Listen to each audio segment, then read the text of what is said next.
everyone, welcome to RS Academy. This is Sunil. ఈ video సెషన్లో మనం ఏపీ ఎంసెట్ సంబంధించి కనిపిస్తున్న 12 సర్టిఫికేట్స్లో ఎవరెవరు ఏ సర్టిఫికేట్స్ అప్లోడ్ చేయాలి, అప్లోడ్ చేసిన తర్వాత మన కన్వీనర్ నుంచి ఎటువంటి రెస్పాన్స్ వస్తుంది, అండ్ ఏ ఫార్మాట్లో అప్లోడ్ చేయాలి, అండ్ ఎటువంటి మిస్టేక్స్ ఉంటాయి, అండ్ మనం అప్లై చేసిన ఇమీడియట్గా వెబ్ ఆప్షన్స్ పెట్టుకోవచ్చా, ఇలాగా అన్నిటికి సంబంధించి కంప్లీట్ ఇన్ఫర్మేషన్ ఈ వీడియో సెషన్లో మనం మాట్లాడుకుందాం. అండ్ మీకు పర్సనల్ గైడెన్స్ కావాలి అంటే డీటెయిల్స్ కింద డిస్క్రిప్షన్లో ఇచ్చాం, దానికి అనుగుణంగా మీరు అప్రోచ్ అవ్వచ్చు. Okay, so certificates one by one డీటెయిల్గా మాట్లాడుకుందాం, ఎవరెవరు ఏంటి అప్లోడ్ చేయాలి అని. ఫస్ట్ది ర్యాంక్ కార్డ్. ఎంసెట్కి సంబంధించిన ర్యాంక్ కార్డ్ అందరూ అప్లోడ్ చేయాలి. మనకి ఆన్లైన్లో దొరుకుతుంది, డౌన్లోడ్ చేసుకుని దాన్ని నీట్గా అప్లోడ్ చేయాల్సి ఉంటుంది. నెక్స్ట్ హాల్ టికెట్, ఎంసెట్ సంబంధించిన హాల్ టికెట్ ఏదైతే ఉందో అది అప్లోడ్ చేయాలి, అందరూ అప్లోడ్ చేయాలి ఇది. And next inter memo. So inter memo ఉండొచ్చు, లేదా 11th అండ్ 12th చదివిన వాళ్ళు దానికి అనుగుణంగా వాళ్ళ మెమోస్ అన్నది అప్లోడ్ చేయాల్సి ఉంటుంది. Next proof of date of birth కింద SSC or equivalent memo. So SSC వాళ్ళైతే ఎస్ఎస్సి, అండ్ మిగతా బోర్డు చదివిన వాళ్ళైతే ఆ 10th క్లాస్ యొక్క సర్టిఫికేట్స్ అప్లోడ్ చేయాల్సి ఉంటుంది. Next transfer certificate. ఇంటర్మీడియట్ వాళ్ళు ఇచ్చిన ట్రాన్స్ఫర్ సర్టిఫికేట్ని మనం అప్లోడ్ చేయాల్సి ఉంటుంది. సో చాలామంది టీసీ అంటే 10th ఇంటర్ అని అడుగుతున్నారు. 10th మీ దగ్గర ఉండదు, 10th మీరు ఆల్రెడీ ఇంటర్మీడియట్ కాలేజ్ ఇచ్చేస్తారు. ఇప్పుడు ఇంటర్మీడియట్ కాలేజ్ వాళ్ళు కొత్త టీసీ ఇస్తారు, అది మీరు బీటెక్ కాలేజ్లో ఇవ్వాల్సి ఉంటుంది. కాబట్టి ట్రాన్స్ఫర్ సర్టిఫికేట్ అన్నది మనకి ఇంటర్మీడియట్ కాలేజ్ వాళ్ళు ఇచ్చిన ట్రాన్స్ఫర్ సర్టిఫికేట్ అప్లోడ్ చేయాల్సి ఉంటుంది. Next study certificate from 6th to intermediate. ఇది రెగ్యులర్ స్టూడెంట్స్ ఎవరైతే స్కూల్స్కి కాలేజ్కి వెళ్ళి చదువుకుంటారో చూడండి, వాళ్ళు ఖచ్చితంగా సబ్మిట్ చేయాల్సింది స్టడీ సర్టిఫికేట్స్. అదే ఓపెన్ ఇంటర్ వాళ్ళు ఏం చేయాలన్న డీటెయిల్స్ నేను ఫర్దర్గా చెప్తాను నెక్స్ట్ ఇప్పుడు మాట్లాడుతూ. Next 7th EWS. ఎవరైతే ఓసీ క్యాండిడేట్స్ ఉండి ఈడబ్ల్యూఎస్కి ఎలిజిబిలిటీ ఉన్న వాళ్ళు ఉన్నారో వాళ్ళు ఈడబ్ల్యూఎస్ సర్టిఫికేట్ 2024 to 25 వ్యాలిడిటీ ఉన్నది మీరు అప్లోడ్ చేయాల్సి ఉంటుంది. 2024 to 25కి సంబంధించిన సర్టిఫికేట్ అప్లోడ్ చేయాలి. ఇకపోతే ప్రైవేట్ క్యాండిడేట్స్ కోసం చెప్తాను కదా, అది 8th ఆప్షన్ చూడండి. రెగ్యులర్ క్యాండిడేట్స్ అయితే 6th క్లాస్ సంబంధించి study certificate, bonafide, conduct certificates ఇలా 3 పేర్లతో పిలుస్తారు. అదే ప్రైవేట్ క్యాండిడేట్స్ అనుకోండి రెసిడెన్స్ సర్టిఫికేట్ సబ్మిట్ చేయాల్సి ఉంటుంది. ఓకే, సో రెగ్యులర్ స్టూడెంట్స్కి ఈ 8th దాంతో పని లేదు. సో రెగ్యులర్ స్టూడెంట్స్ అయితే ఈ ఫస్ట్ 6 పక్కాగా పెట్టాలి, పక్కాగా అప్లోడ్ చేయాలి. ఈడబ్ల్యూఎస్కి ఎలిజిబిలిటీ అయిన వాళ్ళు మాత్రం 7th పెట్టాలి. 8th వచ్చేసరికి ప్రైవేట్ క్యాండిడేట్స్ ఓపెన్ ఇంటర్ చదివిన వాళ్ళు ఉంటారు చూడండి, వాళ్ళు 8th ఆప్షన్ పెట్టుకోవాలి, అంటే రెసిడెన్స్ సర్టిఫికేట్ పెట్టుకోవాలి. ఇకపోతే 9th ఇది ఎంప్లాయీస్ సంబంధించి, నాన్ లోకల్ క్యాండిడేట్ సంబంధించిన ఎంప్లాయీస్ ఉంటారు కదా ఏపీలో, వాళ్ళకి సంబంధించిన రెసిడెన్స్ సర్టిఫికేట్ ఇది రెగ్యులర్ ఏపీలోనే ఉంటున్న వాళ్ళకి, ఏపీలో లోకల్ ఉన్న వాళ్ళు ఈ 9th రెసిడెన్స్ సర్టిఫికేట్ అక్కర్లేదు. ఇకపోతే క్యాస్ట్ సర్టిఫికేట్. ఎవరైతే బీసీ, ఎస్సీ, ఎస్టీ అయ్యుండి వాళ్ళ దగ్గర సర్టిఫికేట్స్ ఉన్నాయో వాళ్ళు అప్లోడ్ చేయాల్సి ఉంటుంది. సో ఓసీ వాళ్ళకి ఇది అక్కర్లేదు, ఓసీలో ఈడబ్ల్యూఎస్ ఉంటే అప్లోడ్ చేయాలి. ఓబీసీ అది మనం ఏదైతే జేఈ మెయిన్స్ కోసం తీసుకుంటామో అది ఇక్కడ సబ్మిట్ చేయడానికి పనికిరాదు.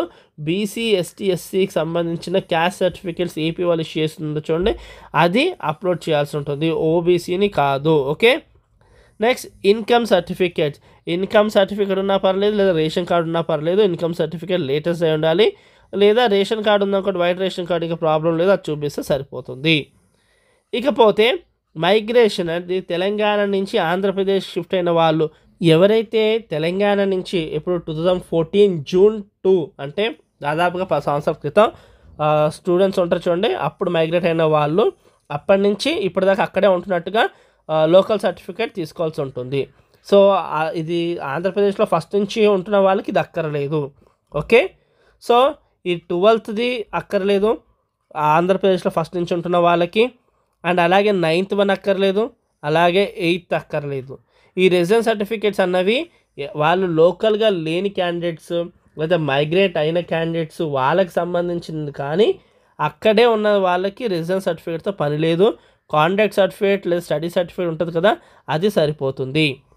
సో మనం ఫస్ట్ ఒకసారి అప్లోడ్ చేసిన తర్వాత మనకి జేపీజే ఫార్మాట్లోని ఇవన్నీ అప్లోడ్ చేయాలి. జేపీజే ఫార్మాట్లో అప్లోడ్ చేయకపోతే కనుక మనకి యాక్సెప్టెన్స్ రాదు. సో మనకి అక్కడ యాక్సెప్టెన్స్ రావాలి అంటే జేపీజీ ఫార్మాట్లోనే అప్లోడ్ చేయాలి. మామూలుగా చాలామంది వేరే వేరే ఫార్మాట్లో అప్లోడ్ చేస్తారు. అలా అప్లోడ్ చేస్తే మాత్రం అక్కడ యాక్సెప్టెన్స్ రాదు. మనం వన్స్ అన్నీ అప్లోడ్ అయిపోయిన తర్వాత మనం నో యువర్ రిజిస్ట్రేషన్ అని అక్కడ ఒక కాలం కనిపిస్తుంది. అక్కడ క్లిక్ చేసి మనం అప్లోడ్ చేసిన దాని సర్టిఫికేట్స్కి ఏం రిజల్ట్ వచ్చిందో చూసుకోవచ్చు. సో ఇక్కడ 3 రకాలుగా వస్తుంది. మనం చేసినవన్నీ కూడా కరెక్ట్గా ఉండి మనం సబ్మిట్ చేసేవన్నీ నీట్గా జేపీజీ ఫార్మాట్లో ఉండి అంత క్లియర్గా ఉందనుకోండి, అప్పుడు మనకి స్క్రీన్ మీద ఏమొస్తుందంటే the candidates details will be displayed at the screen. ఎలాగంటే who certificates got verified will displayed message, ఇలాంటి మెసేజ్ వస్తుంది. ఎవరి సర్టిఫికేట్స్ అయితే యాక్సెప్ట్ అయినాయో ఎలిజిబుల్ సంపాదించినా వాళ్ళకి ఇలా వస్తుంది, candidate is eligible for exercising options, అంటే వాళ్ళ సబ్మిషన్ సక్సెస్ అయినట్టు. అర్థమైంది కదా?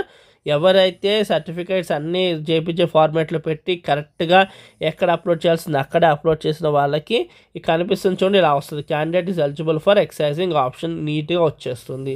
అలా కాదు, మనకి ఇంకా ప్రాసెస్ అవ్వలేదు, మన టర్న్ ఇంకా రాలేదు, అలాంటప్పుడు ఇలా కనిపిస్తుంది, certificate verification is under progress, అంటే ఇంకా కన్సర్న్ అథారిటీ ఇంకా చెక్ చేయలేదు, చెక్ చేస్తున్నాడు కాబట్టి వెయిట్ చేయండి అని వస్తుంది.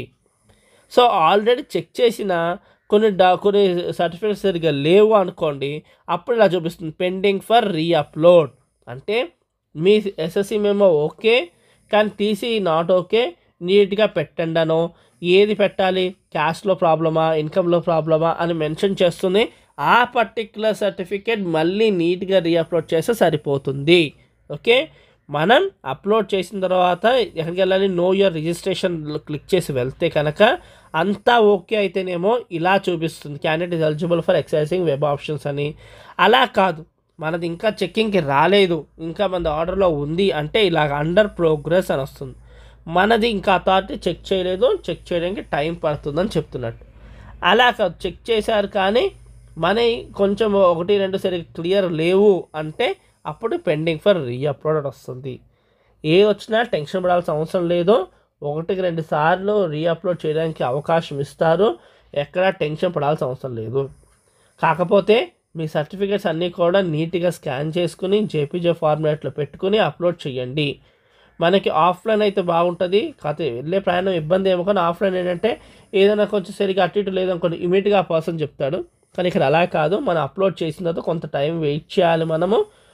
ఇమీడియట్గా అయిన వాళ్ళకైతే అప్పుడే అయిపోతుంది, ఎప్పుడైతే రీఅప్లోడ్ ఇంకో వాళ్ళకి 1-2 డేస్ పడుతుంది. సో ఈ టైంలో మీరు టెన్షన్ పడాల్సిన అవసరం లేదు. వేరే వాళ్ళు వెబ్ ఆప్షన్స్ పెట్టేసుకుంటున్నారు కదా, మనం ఇంకా పెట్టుకోలేకపోతున్నాం టెన్షన్ పడాల్సిన అవసరం 1-2 డేస్ లేట్ అవుతుంది అంతే. ఒకవేళ మీ సర్టిఫికేట్స్ ఏమైనా నీట్గా ఫార్మాట్లో కనుక, లేదా మిస్ ఒక అప్లోడ్ చేయాల్సి ఇంకోటి అప్లోడ్ చేసిన. ఓకే, కాబట్టి ఎవరికైనా పర్సనల్ గైడెన్స్ కావాలంటే మాత్రం కింద డిస్క్రిప్షన్లో ఉన్నాయి డీటెయిల్స్, అవి క్లిక్ చేసి దాని గుణంగా మీరు ఫాలో అవ్వచ్చు. అండ్ మన ఛానల్లో కౌన్సిలింగ్ సంబంధించి చాలా వీడియోస్ ఉన్నాయి, ఒకసారి హోమ్ పేజ్ విజిట్ చేయండి. సో మీకు అంతా కూడా క్లారిటీ వస్తుంది students. Thank you for watching, do share, subscribe.